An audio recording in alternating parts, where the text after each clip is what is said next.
Die MiG-15 war der erste serienmäßig produzierte Kampfjet der Sowjetunion. Diese wendige Maschine brachte den Amerikanern im Koreakrieg schmerzliche Verluste bei.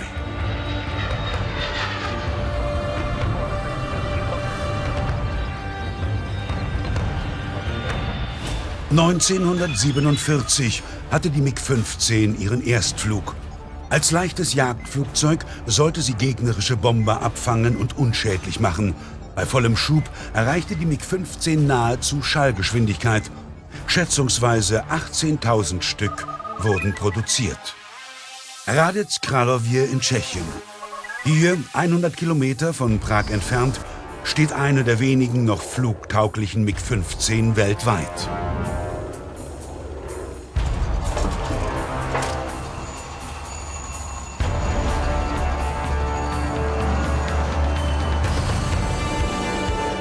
Die einstrahlige Maschine ist 3,7 Meter hoch, hat eine Flügelspannweite von 10 Metern und wiegt nur 3 Tonnen.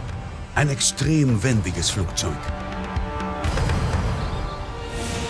Im Juli 1949 wurde die MiG-15 bei einer Flugshow im russischen Tuschino erstmals der Öffentlichkeit präsentiert. Ein Jahr später kam sie im Koreakrieg zum Einsatz und versetzte den USA einen gehörigen Schock. Nur ein amerikanischer Jäger, die F-86 Sabre, konnte es mit der schnellen und schlagkräftigen MiG-15 aufnehmen.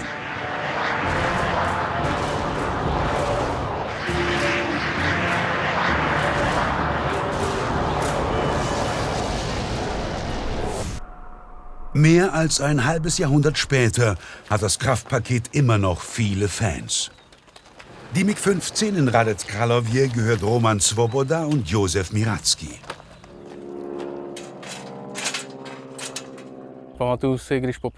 Ich weiß noch, wie ich diese Maschine zum ersten Mal gesehen habe. Damals war ich 6 oder 7. Wir wohnten 40 Kilometer von einem Militärstützpunkt entfernt und fast täglich zogen die MiG-15-Jets über uns hinweg. Da wusste ich, eines Tages habe ich auch so einen.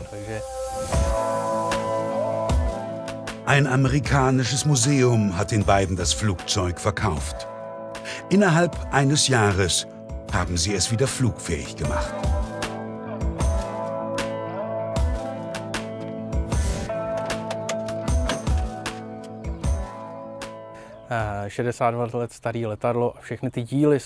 Diese Maschine ist über 60 Jahre alt.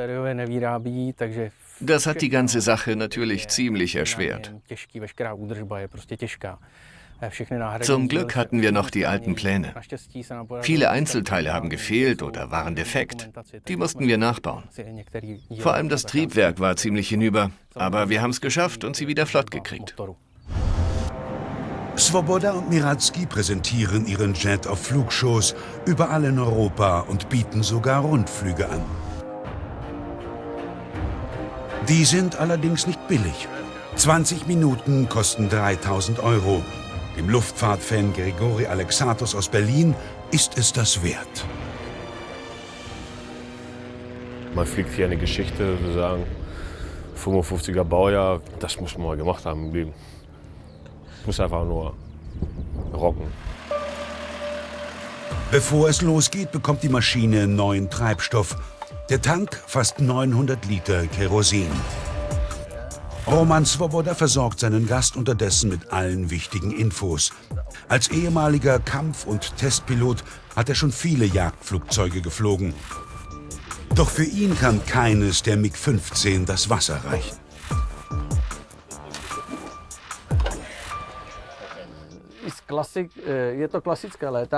Sie ist ein Klassiker, sehr leicht zu fliegen. Wirklich aufpassen muss man nur bei der Landung, weil die Nase sehr dicht über dem Boden ist. Ansonsten ist es einfach eine schöne, schnelle Maschine.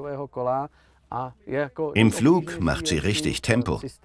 Die hält einige G-Kräfte aus. Aber ich bin daran gewöhnt. Für einen erfahrenen Piloten wie mich ist das ein Kinderspiel.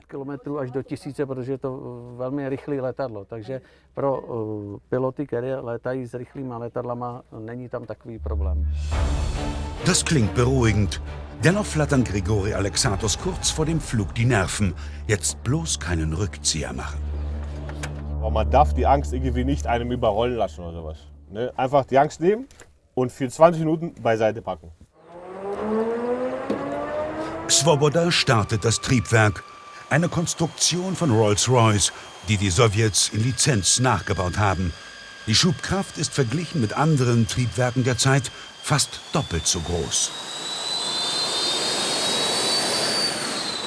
Das macht sich schon beim Start bemerkbar. Nach nur 700 Metern hebt die MiG-15 ab. Dank ihres robusten Fahrwerks könnte sie theoretisch sogar von einer unbefestigten Piste starten.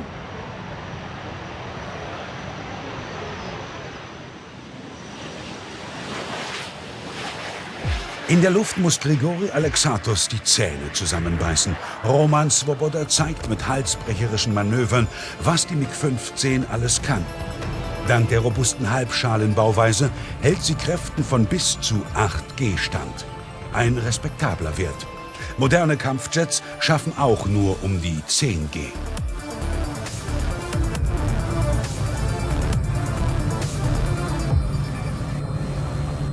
Ihre robuste Struktur war einer der vielen Vorteile der MiG-15 im Koreakrieg.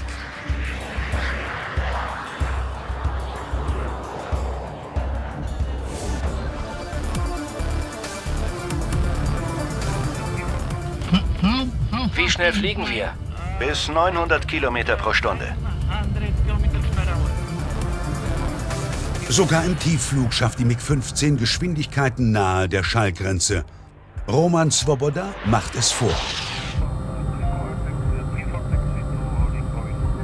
Dass die MiG-15 so schnell und dabei einfach zu fliegen ist, liegt an der für damalige Verhältnisse innovativen Form der Tragflächen. Anders als bei früheren Maschinen stehen sie nicht senkrecht zum Rumpf, sondern zeigen im 35-Grad-Winkel nach hinten. Diese sogenannte Pfeilung macht viel höhere Geschwindigkeiten möglich. Der Grund? Im Vergleich zu rechtwinkligen erzeugen gepfeilte Tragflächen wesentlich weniger Luftwiderstand.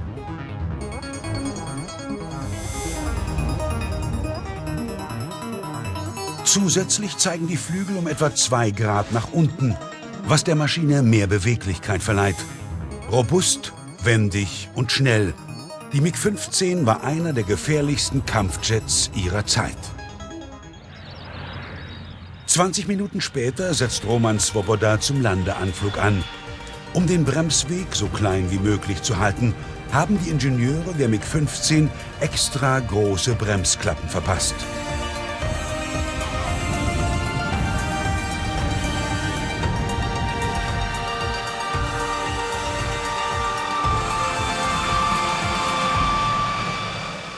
Alexatos hat den Extremflug überlebt. Er ist glücklich, aber auch geschafft. Das ist eine einmalige Erfahrung. Jeder Flugnarr sollte mal sowas mal erleben. Allerdings nur, wenn er das nötige Kleingeld übrig hat.